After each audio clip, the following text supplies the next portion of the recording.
بسم اللہ والصلاة والسلام علی رسول اللہ اشہد ان لا الہ الا اللہ وحدہ لا شریک لہ واشہد ان محمدا عبدہ ورسولہ صلی اللہ علیہ وسلم۔ سامعین مکرم، اسلام نے ہماری جن اخلاقی اقدار پر رہنمائی کی ہے وہ اخلاقی اقدار بہت بلند اور بڑے عظیم ہیں۔ ایک حدیث میں آتا ہے، نبی مکرم صلی اللہ علیہ وسلم ارشاد فرماتے ہیں، علموا ویسروا ولا تعسروا، لوگوں کو تعلیم دو، لوگوں کو سکھاؤ اور آسانیاں کرو، ان پر تنگیاں نہ کرو۔ اور آپ صلی اللہ علیہ وسلم نے فرمایا وَإِذَا غَضِبَ أَحَدُكُمْ فَلْيَسْكُتْ، جب تمہیں سے کسی کو غصہ آ جائے تو وہ خاموش ہو جائے۔ اور ایک حدیث میں آتا ہے اِذَا غَضِبْتَ فَاسْكُتْ، اِذَا غَضِبْتَ فَاسْكُتْ، اِذَا غَضِبْتَ فَاسْكُتْ۔ آپ صلی اللہ علیہ وسلم 3 دفعہ ارشاد فرماتے ہیں، بھائی جب غصہ آ جائے خاموش ہو جاؤ، جب غصہ آ جائے خاموش ہو جاؤ، جب غصہ آ جائے خاموش ہو جاؤ۔ اور اسی طریقے سے نبی مکرم صلی اللہ علیہ وسلم نے ارشاد فرمایا، جامع ترمذی کی روایت ہے، اللہ رب العالمین نے ایک آدمی کو معاف کر دیا، اس کے پاس کوئی اور نیکیاں نہیں تھی، ایک نیکی تھی اس کے پاس، اور وہ کیا تھی؟ کان سہلا اذا باع وسہلا اذا اشترى وسہلا اذا اقتضى۔ وہ شخص جب خرید و فروخت کرتا تھا، کسی کو کوئی چیز بیچتا تھا تو نرمی والا معاملہ کرتا تھا، جب کسی سے کوئی چیز خریدتا تھا تو نرمی والا معاملہ کرتا تھا، اس کو پیسے زیادہ دے دینا، کرایہ زیادہ دے دینا، اور جب کسی کو قرضہ دیتا تھا اور قرضے کا مطالبہ کرتا تھا کہ بھائی قرضہ واپس کرنے کا وقت آ گیا ہے، تب بھی آسانی والا معاملہ کرتا تھا۔ نبی مکرم صلی اللہ علیہ وسلم نے ارشاد فرمایا علموا ویسروا ولا تعسروا، لوگوں کو علم دو اور آسانیاں کرو، تنگیاں نہ کرو۔ میرے بھائی، ہم میں یہ صفت ہونی چاہیے کہ ہم نبی مکرم صلی اللہ علیہ وسلم کے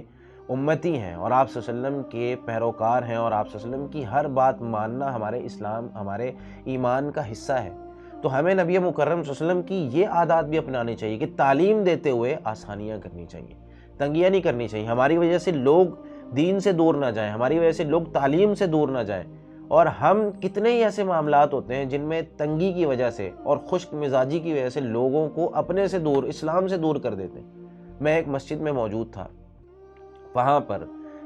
اس مسجد کے ساتھ کچھ خیمے لگے ہوئے تھے، وہ پرانے جو بادیہ نشین لوگ ہوتے تھے جو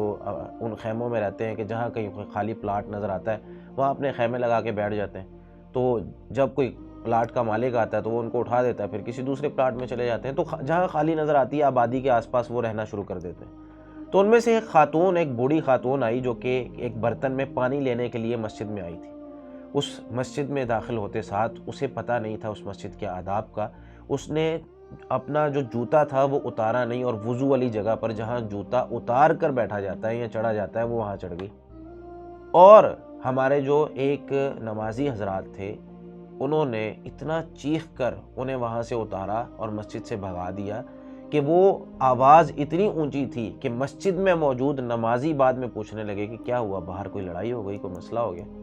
تو میں نے نماز کے بعد انہیں سمجھایا اور یہ بتایا کہ ہمارے اخلاق کی وجہ سے، وہ ثمامہ بن اسال تھے جن کو 3 دن مسجد کے ستون کے ساتھ باندھا گیا، کوئی دعوت نہیں دی گئی تھی،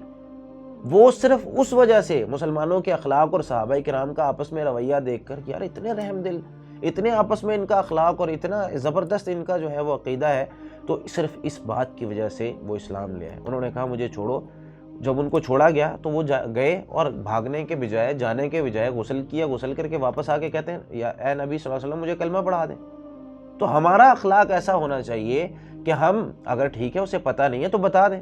ہمیں تو یہی کرنا ہے نا کہ اگر کسی کو پتہ نہیں ہے مسئلے کا تو مسئلہ بتا دیں۔ ہم لوگ سب سے پہلے غصہ کر کے سختی کرتے ہیں، حالانکہ نبی صلی اللہ علیہ وسلم نے کیا فرمایا ہے اذا غضبت فاسکت، جب غصہ آ جائے خاموش ہو جاؤ۔ غصے میں ہم کتنی باتیں کر جاتے ہیں، جب غصہ آتا ہے انسان کو پتہ ہی نہیں چلتا میں کیا کہہ رہا ہوں، گالیاں دے جاتا ہے، برا بھلا کہہ جاتا ہے اور ایسی بات کر جاتا ہے جو کبھی کرنی نہیں ہوتی۔ تو میرے بھائی، نرمی اور اپنا جو اخلاق ہے اس کو نرم بنائیں، اور